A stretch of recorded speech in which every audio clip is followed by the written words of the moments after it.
TMI. Confessionals of the Nerd Kind. And now, your hosts, Jeff Nerfherder Chandler and Jim Kaiju Baker. Hello, everybody. We have another TMI Rewind episode for you. We dust off a classic feature that was paired in our distant past with a movie that may not be so well known or regarded these days.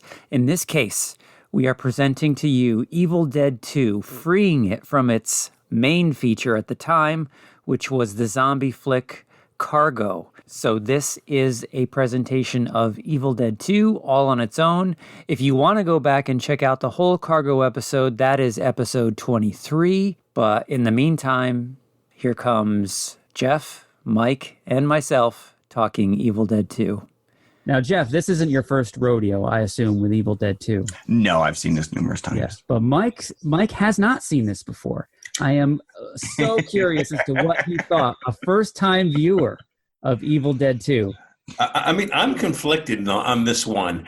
You know, part of me really enjoyed it, and part of me thought that this was the stupidest thing I've ever seen in my life. It's the fun part of it. That's the fun part of it, yeah. Stupid. The thing about it is that it gives no pretenses. This is what I am, you know? It's not trying to say it's a smart thriller or even scary. It's just based on, like, Three Stooges shtick. Oh, yeah. You That's just gotta take it. shtick. Which is weird because the first Evil Dead is pretty much straight up a horror movie. Oh, it is. It totally is. Very creepy, effective horror movie, too. Yeah. So I wasn't sure, you know, if that was where we wanted to go immediately into the Evil Dead world. So I chose to skip right into Evil Dead 2. And I'm glad you did, you know, because I don't think I'd want the straight up horror movie. This one was a little bit tongue-in-cheek, and there were moments in here where I was going, well, why is this happening now? Right. Yeah, and it is to somebody that's for a first-timer, because if you're familiar with the first Evil Dead, in the beginning of Evil Dead 2, they set up the story of the first Evil Dead in the first 10 minutes, where you see Ash and his girlfriend go to the cabin. They have the first night. The girlfriend dies. He beheads her. He buries her. And that's kind of where, and at the very end of the first Evil Dead is where you see the force from the woods come in the next morning after Ash has survived the night and come up onto Ash. And that's where the first Evil Dead ends. But in the Evil Dead 2, it picks right up where Ash is kind of riding on this force from the woods. It's spinning him around, dumps him against the tree, and then you see he's possessed until the sun rises and the demon leaves him. What you're not seeing in Evil Dead 2 is that in the first Evil Dead, there's actually 5 people in the cabin. Right. So what I was just doing some research, and just to cut for budgetary reasons, they didn't want to bring all the actors back. They just decided to really truncate what happened in the first movie just to Ash and his girlfriend. Well, that's interesting because I read that they couldn't get the copyright to the first one. Really? That's why they had to go back and refilm it, just those 2 characters. Oh, I see. Interesting. So they would have actually showed scenes from the original film. Right, correct. Why not? Yeah. Yeah, you're doing a direct up sequel. This works better for me then, because it really, the 2 movies, their tones couldn't be more different. Right. You had scenes from the original Evil Dead, the beginning of this one, it would be like night and day once the sequel started proper. And a lot of the corniest stuff is in that little 10-minute segment in the very beginning of the movie. Right, so you're setting the tone. You're setting the tone. Yeah. But it really does kind of set up where the movie's going, that it's not meant to take it seriously at all. I thought that the Book of the Dead, they kept referring to it as Necrocomic-Con. And I'm like, that actually sounds like a good, I'd go. But it was Necronomicon. Nomicon. That was one syllable off there. And of course, it's got, you know, some of the great Bruce Campbell quotes. You gotta love that one. He completely sells this. I mean, there's a whole scene where he's just, his hand becomes demonic and upset and possessed. And he's basically, it's shtick. He's fighting himself and he's hitting himself over the head with plates. And it's just so over the top, but it's brilliant. It's so well done. And the scene where the hand is crawling across the floor to try to get to the meat cleaver, and you just he's dragging, and he's got the little it's got like this little Ewok type of voice going on there. Chainsaws off the hand, and of course the big joke after that, and when he puts the tin can on top of the hand, the book that is visible. Farewell to Arms. Talk about a joke that's rammed right down your throat. You cannot miss it. Just in case you didn't. Yeah. The farewell to arms. And of course, then the hand escapes and he gives him the finger through the mouse hole and And it's all like little stop motion animation stuff. I mean, the special effects in this, the matte paintings and the, we talked last week in Total Recall. It's very cartoony, but it just in the vein of what they're doing with this movie, it works. It does. It elicits a laugh. I remember seeing this for the first time on HBO, probably 88 maybe, when it was first on cable, when I was 17 maybe, and I just thought it was the greatest thing I'd ever seen at that point. I watched it over and over and over again. And as time goes on, you realize, oh, this is kind of dumb, but I still enjoy it, as I take it for what it is. Yeah, so 3/4 of this movie, it's just nothing but Bruce Campbell.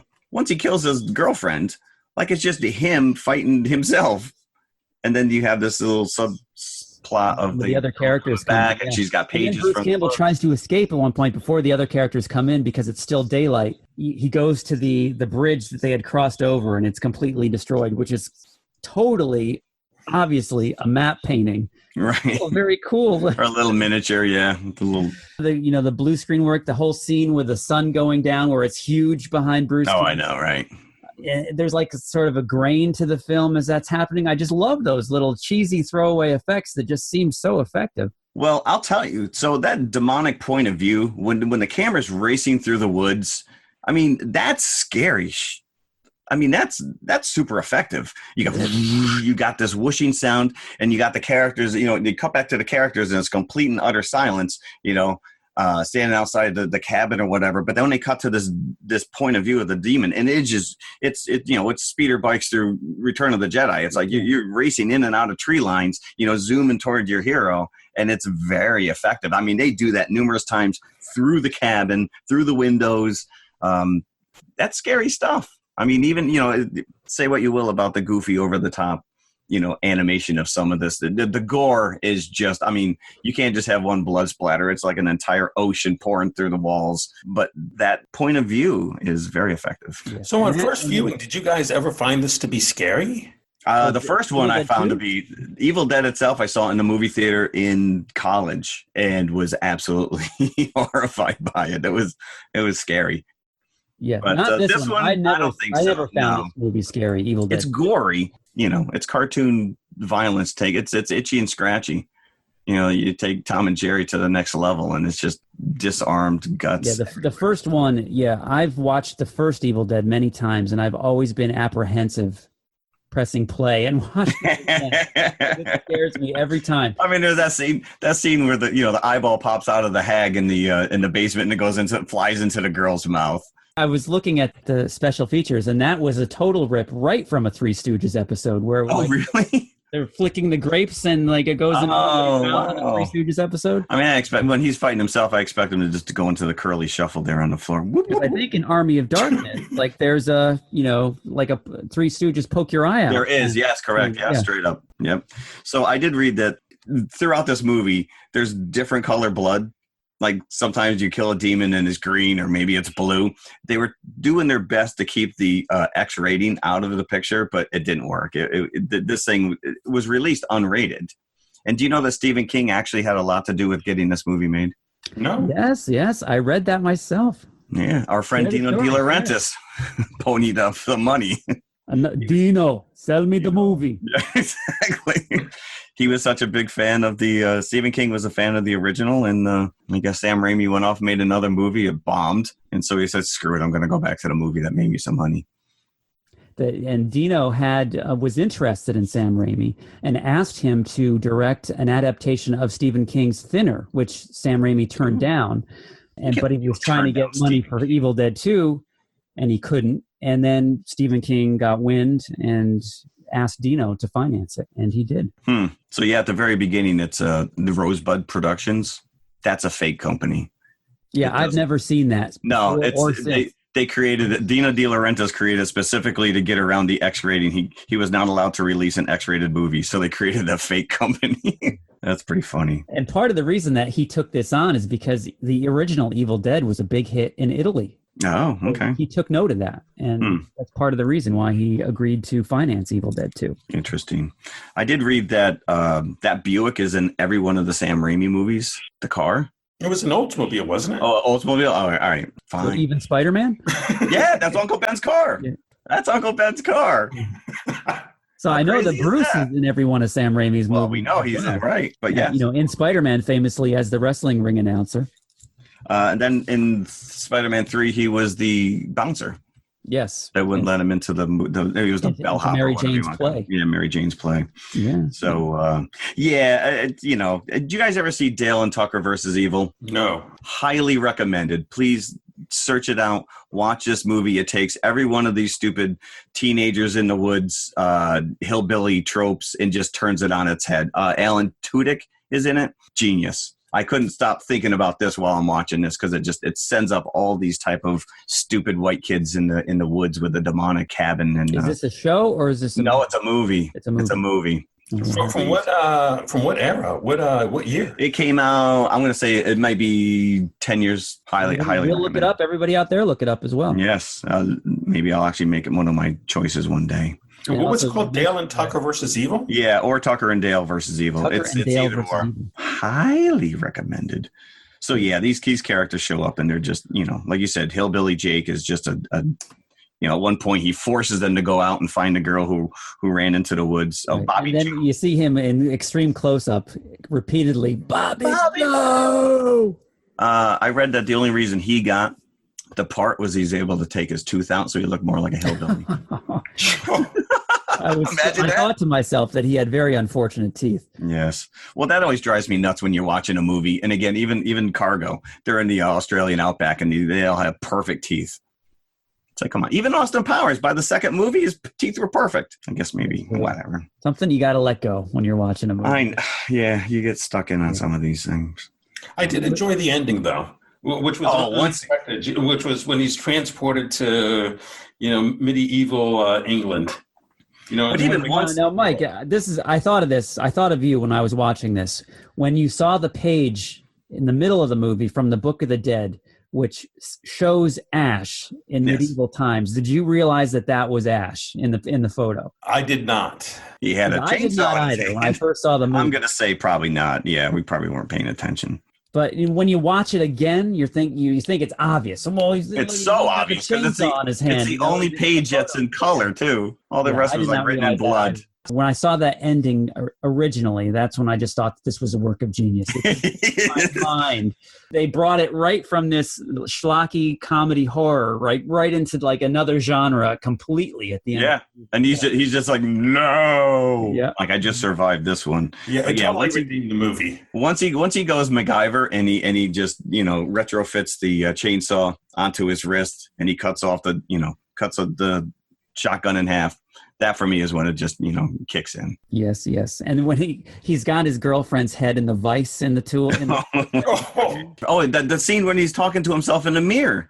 That's a great scene because it's like a magician's trick where you're watching a reflection and all of a sudden he comes through the mirror and you realize obviously the guy who's the back of the head is not the same actor. Bruce Campbell, yeah. But they were mimicking their gestures and everything, and that's a nice little throwaway scene. But right, he's like, "You're fine. You're not fine. You just chopped your girlfriend's head in half. Does that sound Chainsawed her head." fine? And I'd like to give a shout out to Ted Raimi, Yes, who portrayed Henrietta, the hag in the possessed Henrietta. Yeah, not the unpossessed. not the kind, lovely one who used to sing to her daughter. But I don't know, Jeff, if you saw this on the special features, but the outfit that he was in was in a full body latex outfit, and they're filming this in the middle of summer. So they actually had to pour the sweat repeatedly out of the bottom of this outfit just because he was just sweltering in it. It was one of the more disgusting things I've ever seen. You know, you want work in your brother's movies, that's what you got to do. You got to do. So, Mike, are you at all at least looking forward to seeing Army of Darkness, which is entirely Ash in the Middle Ages? Sure. I mean, when I first turned this on, I'm like, these guys have done it to me again. You know, there's another stupid excuse me, another stupid movie that these guys are just like loving all over. And then I kind of got into it. So I'm like, I mean, Jeff, I'm never going to forgive you for the Don Knotts film. You didn't even watch it.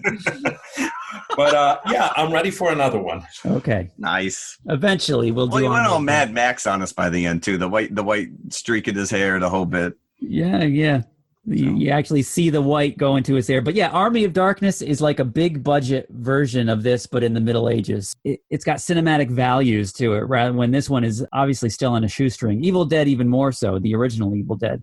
But Army of Darkness is kind of a graduating into the big leagues. Because that was a universal picture. I remember I was the only one in the theater when I saw Army of Darkness. I did see it in the theater. Yeah. So, and there's a great call when he took over the Spider-Man in Spider-Man 2.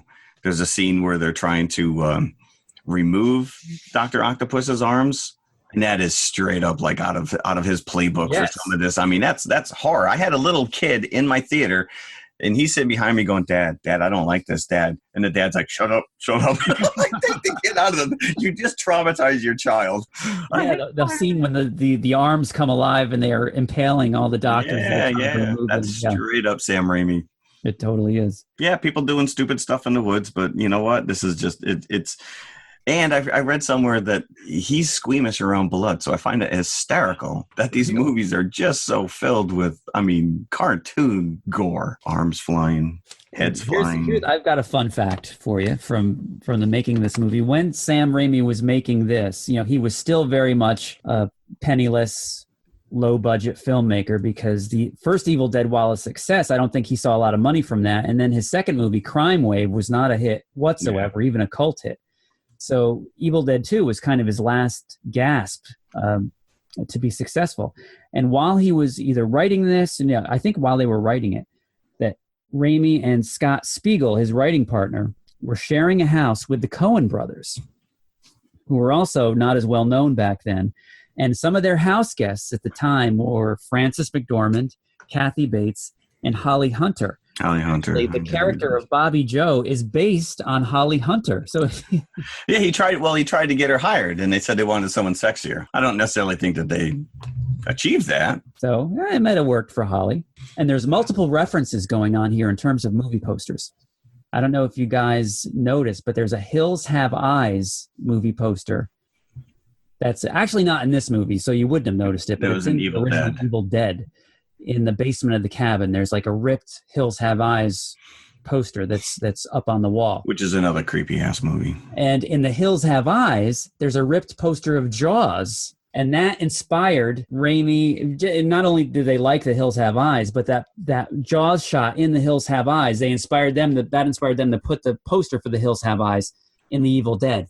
Wes Craven, who directed The Hills Have Eyes, saw that, and in the original Nightmare on Elm Street, one of the characters is falling asleep to a movie on the TV. Watching Evil Dead. So it's shout out upon shout out upon shout out that I just thought was very cool. Well, take it one step further, because supposedly in the work shed is Freddy Krueger's glove. Freddy Krueger's glove. I didn't see it. I did not see it either. I've seen screen captures of it, but I didn't pause long enough to look for it. Yeah, apparently it is hanging up in the background. Well, if it's on the internet, it's got to be true. So. And the other interesting fact, this was all the cabin interiors were filmed in a high school gymnasium. I did see that. That's kind of bizarre. In North Carolina. Mm-hmm. I'm not sure where the exteriors were. I wonder if that cabin is still there, of that cabin. Imagine that. Yeah. Go hang out there. It was filmed in Michigan and North Carolina, right? Yeah, I think you're right. North Carolina, yeah. Maybe the Michigan locations were the exteriors for the cabin. When they were reading the incantation, does Jim? I mean, I know you've seen this numerous times. Do you know the incantation? Can you recite it? Whenever I think of it, I think of that the day the earth stood still. Exactly. Klaatu, Barata, Nikto. Yep.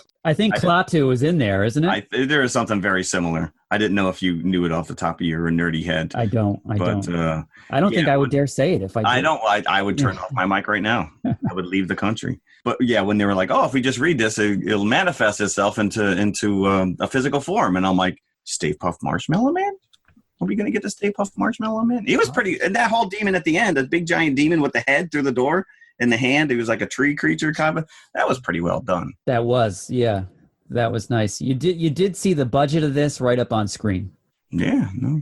I think in a lot of ways, well, like you talk about Army of Darkness, and there's some stop motion animation stuff, especially when you get into the skeletons and some of the other things. But I appreciate the artistic, the cheaper stuff. I think sometimes works better because you're on a budget and you just kind of go with it. You know, when the elk on the wall starts laughing maniacally, my son just happened to be walking by while that scene. He's like, "What the?" And when he starts to do, when the lamp is going up, everything right. goes up and down with it. Yep, is also a classic. Yep. Now, okay, budgetary information. This cost $3.6 million of Dino De Laurentiis's money to make, which is nothing. And it did make it back. Original box office was 5.9, so it did make it back. And who knows how many additional sales they've gotten over the years on DVD and Blu-ray. I'm going to say this really found its niche on the VHS DVD market. Definitely. After. Yeah, I'm sure that you can probably find some midnight movie theater showing this. 98% fresh. 98. Who are those other 2%? I would be content to give this, I think, 4 popcorn buckets. Ooh, 4? Wow. That ending is pretty out of left field too, though. This is one of my all-time favorites. I would have to say. I'll go 3.5. 3.5? Yeah. I'm going to stick with 3, although the ending did redeem the movie after a while, because the second half was just getting silly, but I'd still go 3. It's when you embrace that silliness. So this brings us up to our confessionals. And this week we've decided... What have we decided? What is your favorite zombie movie or show? Because there's a lot more than movies out there in terms of the zombie genre. I think they're growing by the day, these zombie shows. I feel like a zombie watching them sometimes. I think maybe Cargo might be the beginning of the end, though. I don't know. It actually I hate to say it, but I was reading some reviews and most people are lauding it, that they made something new out of these zombie flicks. You see, no, if Martin Freeman was not in that movie, then it would be bad. Forget it. Yeah. And we didn't really talk about the little girl either, but I thought she was very well. You mean Toomey? Toomey. Yeah. I enjoyed her. I thought she was a very compelling character. Interesting actress. But yeah, without Martin Freeman, this would be a completely different. Yeah, so suffice it to say that Cargo is not going to be the answer to any of our confessional answers today. I'm going to classic with one of the George A. Romero movies. I'm going to go for the original Dawn of the Dead, which takes place in the Monroeville Mall, where we have 4 survivors holed up in a mall. It's kind of a comment on capitalism. It's just a really satirical, ahead of its time horror movie. And I would really love it to be our classic one of these days. I'm surprised it hasn't yet. I'm surprised as well. With your choice. And we have actually made pilgrimage to I wanted to bring this up. To the Monroeville Mall and right outside of Pittsburgh. Now, do they do like a big, huge event to celebrate the movie, or you just go in there to say, here's that scene where that girl got eaten? Well, the first time that's what it was. We just went on our own. There was nothing going on. We were just looking at all the different sites where they filmed in the mall. The second time, they actually sponsored a zombie walk in the Monroeville Mall. It was a local TV channel that has their own kind of chiller theater came out and hosted the event. And there was thousands of people there, all dressed as zombies. So yeah, that hit a little too close for home. I wouldn't like that. It was before the mall opened on a Sunday morning. And for the hour before the mall opened, everybody got to walk through the mall doing their best zombie shuffle and moan. And we all converged in the courtyard of the mall where they had a band playing and they had some actors from the original Dawn of the Dead signing autographs. Oh, wow. Poster signed. So it was a pretty cool event, I would have to say. My mall does the same thing, but it's just old people walking in the morning. Yeah, the Monroeville Mall, they did it we didn't go the following year, but they did it the year after, and something must have happened. They've never had it there again. Oh, yeah, they've always had it after that. Zombies behaving badly? Is that what? Something happened. Somebody must have broke a storefront or something. This is why we can't have nice things. Yeah, this is why. Right. So yeah, Dawn of the Dead, 1979. That's my confessional answer. 79. Wow, I thought it was early 80s. Yeah, no. And the mall still looks the same? It does, actually. But all you Dawn of the Dead fans out there, you'll be sad to note that the J.C. Penney, which figures so heavily in Dawn of the Dead, closed about 3 years ago. So that's no longer there. I'm going to go with my favorite, which I think is 28 Days Later, and for a very specific reason. It's because you understand how this contagious, rage-inducing virus actually occurred. They right? actually spell it out for you. Right, they spell it out for you. So like early on, you like understand like what is causing the zombie stuff, whereas most movies, it's just like, look, zombies. And you're like, how did that happen? Yeah, it's just you're dealing with the after effects. Yeah, so I thoroughly enjoyed that for that reason alone, is that they set it up so that you could understand why this was. And it's a plausible setup as well. It is. Is that the one we reviewed? It is. 28 Days Later? We do, Dad. There's an episode out there, kids, if you want to know how we really felt about it. Early episode. It's with when we did The Rain. So The Rain. Season 2 of that come out yet? No, it did not. Rasmus? Blame it on the rain. All right, well, I'm going to go a little more current. Zombie Land. Oh, nice one. With our good friend, oh man, I'm just drawing a blank on this. Woody Harrelson. Woody Harrelson. Bill Murray. Again, Bill Murray. Bill Murray has a phenomenal cameo in this. Brilliant. So again, you don't know what happened. You're just dealing with the after effects, and these people are trying to survive. They don't even have names. You're throwing out Wichita and what was his little name, Toledo? But they were just, Woody Harrelson's whole thrust was to just find the ever elusive Twinkie. Yeah, you had some gore, but it was comedy as well. And you've got some up and coming stars in that as well. Emma Stone. Yes. Yeah. She was and Jesse Eisenberg. That's the other one. I couldn't remember his name. I get him confused sometimes with the other. With Michael Cera. Yeah, they're kind of interchangeable. Yeah, Michael Cera couldn't have been too pleased. Nominated for of all the shtick Social Network. Do you really think that Michael Cera would be that's what I'm going to do. That's what I'm going to do right there. But yeah, they are kind of interchangeable. They are. Anytime I see it on, I'll always pick up wherever it is and watch it. Yeah, and there's some great montages, slow motion deaths of people sliding across floors and getting eaten alive and burned. It's fun. Toledo's got himself these rules to live by, double tap and all this other stuff. And it's just surviving the zombie apocalypse. As Mike just said, this is one of those movies that you will invariably see if you're just flicking channels. Like it'll be somewhere, like TBS or something. It's one of those movies where no matter how many times you've seen it, you stop once on it's that. Done, once watch it's done. it. That's right. Even though it's edited for television, you will just still stay there and watch it. You got pretty mouth. So there you go. All right, another one down. Next week is a big one. This is going to be a supersized episode next week because we are celebrating the release of The Predator, which will be our main feature. Very nice. You like that? Very nice. Good. That's my Predator noising. So, and the reason that it's supersized is because The Predator is a direct sequel to Predator 1 and 2. And so we're just dismissing Predator 3, Predator versus Alien, AVP. Predators. Predators. There was a Predators. There's like 8 of them altogether. There are. But we're going to do 3. We're going to talk about 3 movies. Not only the new Predator, but Predator 1 and 2. This is a first for TMI. 3 movies. Can we do it? Can we condense ourselves? Can we keep ourselves within our 1 hour window and still be entertaining? It'd be tough. With a confessional too? With a confessional. Oh, yeah. If we remember to do a confessional. Exactly. Here's my confessional right now. Which Predator movie have you not seen?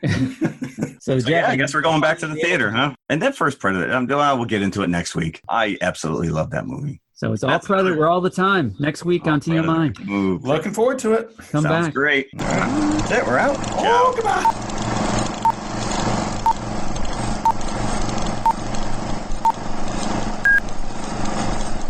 If you like what you just heard, be sure to follow TMI Confessionals of the Nerd Kind on Apple Podcasts, iHeartRadio, Amazon Music, Spotify, or whatever you listen to your podcasts on. Also, be sure to email us at tmipodcast2018@gmail.com.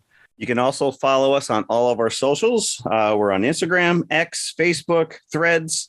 Just go to tmiconfessionalspodcast.com. All of our links are there. And leave us a 5-star review. See you at the concession stand.